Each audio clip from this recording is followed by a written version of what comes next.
Well, I wanted to share with my friends, my family members, supporters of the ministry of the Christian Research Institute, people that might just be watching the video on the fly, another milestone in my journey through cancer.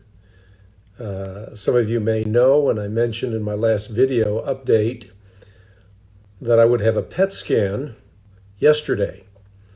On the 4th of September, and so I did. And I'll never forget walking into the doctor's office, waiting for him, and when he finally burst through the door, he held open his arms and says, "Give me a hug." And I thought that was an unusual thing for my rather very, very cheerful, but not expressive in that way doctor. But I stood up and gave him a hug. His face was glowing like a light bulb, quite frankly. And he said, "I've never seen such a great PET scan report."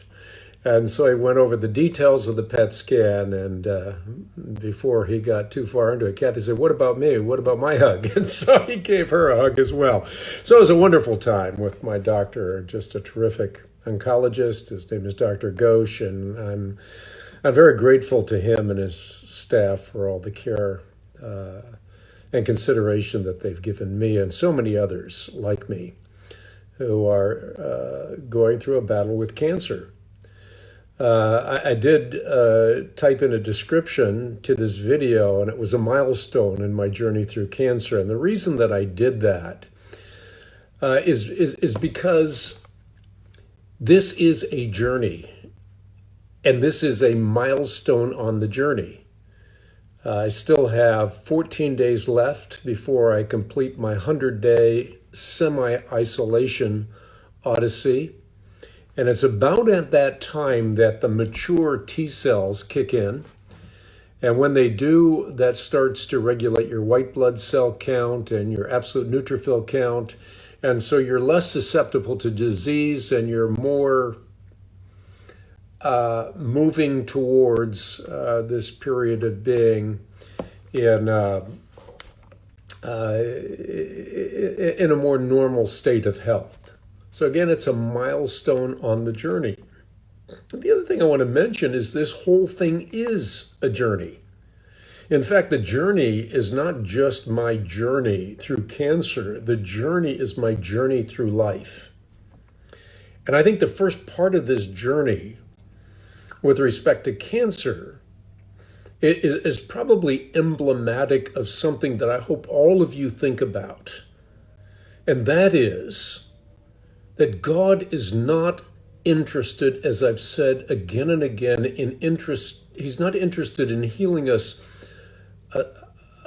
physically. He's interested in healing the whole of us, the whole of our humanity. And therefore, I can say with certainty and confidence and integrity that I am so glad that on April 15, 2017, I was diagnosed with cancer. I'm truly happy that that happened, because through this process, God has performed a spiritual surgery in my life. And that spiritual surgery is not just for me. It is for all of those that He will allow me to minister to in the future. And so again, I say with integrity that I am so glad that God brought this cancer into my life. Our lives are a journey. This is a milestone. Our lives are a journey. And the issue is not so much a matter of whether we will live or die, but how we live our life until we die. Our life is a journey towards death. All of us are terminal. So how do we live? Has our lives manifested the Spirit of God? Have our lives been a testimony to His goodness, His grace, and His glory? Do we do what we do to be noticed, to be excited about our own skills or abilities, or maybe even enjoy the excellence of what we do? When I write a book, do I read it afterwards as I'm going through the editing process and think, wow, this is really good? Or has that book been written for the glory of God? I remember a story that I read in a book recently. In fact, now that I think about it, it's a book that is titled Out of the Cross, and it's about living the cruciform life. And a story in that book, and I probably won't say it as eloquently as Rankin Wilbourn wrote the story, but the story is about a cathedral in Europe that burns down. And when the cathedral burns down, there are people from all over Europe that flock like ants to the cathedral, and they start working in parts of the cathedral to rebuild it. And when they do these mundane jobs in obscurity, not to be noticed, not to be recognized, not even for their own craftsmanship in and of itself, but they do it for the glory of God. And that's how our lives ought to be lived.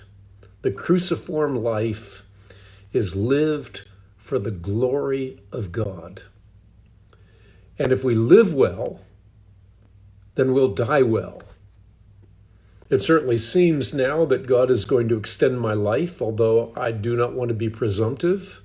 Only God knows when I will die. All the days ordained for me are written in His book before one of them came to be. But it certainly seems as though I'm going to live many more years. But my hope is not in the number of years. My hope is in using those years for His glory, for the extension of His kingdom. God's glory is the essence of it all. That's why I pray, Our Father in heaven, hallowed be thy name. May thy name be made holy. Be reverenced through how I live my life. And I hope that's an encouragement to all of you who I dearly love for your prayers. I cannot tell you how grateful I am for your prayers. I went the other day to a store with my wife, and my daughter Christina was there, and I had a mask on most of the time, but the person that helped me, after helping me find a pair of shoes, my other ones were worn out in the back, and I needed to do some walking, and when we were at the cash register, he said, "You're not Hank Hanegraaff, are you?" And yes, and here was a man that had been praying for me, and told me that his father had been praying for me as well. So I meet these random people, so to speak, that I don't know, that let me know that they've been praying for me, and all of that simply to say that I'm overwhelmed, and I'm deeply grateful, and I'm humbled by your prayers. But I hope too in the process that your prayers are not only for my healing, although I'm very grateful for those prayers, but also that I will continue to live a life that glorifies God and that pleases Him in every way. That is my deepest desire. And not only my deepest desire personally, but my deepest desire for every one of you. And so as I close this video, I want to again say thank you for your prayers, for your thoughts, for your considerations on my behalf. I think of one other thing. I just got a notice that a dear brother named Jeff went home to be with the Lord.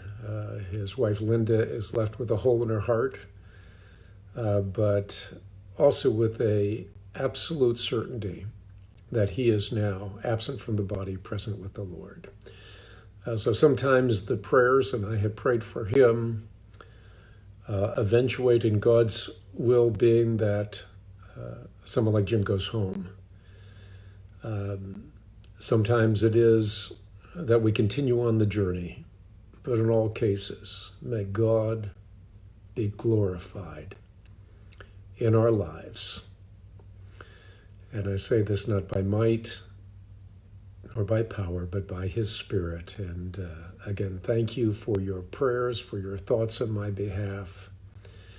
Please continue to pray, not only for me, but people within your sphere of influence, family members, friends. I pray every single day, in fact, many times a day, for a dear friend to whom I dedicated my last book. So, prayer is firing the winning shot. And so again, deeply grateful for your thoughts and for your prayers and for taking the time to honor me by watching this video. So long for now.